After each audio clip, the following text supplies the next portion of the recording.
সবাই মুগ্ধ হয়ে তার প্রিয় মানুষকে দেখে কিংবা তার প্রেমিকাকে দেখে, আর আমি মুগ্ধ হয়ে এই সবুজে ঘেরা প্রকৃতি দেখি।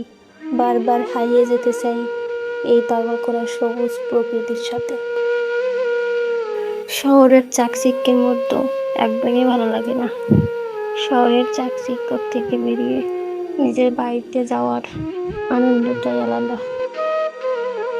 যদি কখনো মন খারাপ হয়, যদি কখনো নিজেকে একা মনে হয়, তাহলে বেরিয়ে পড়েন।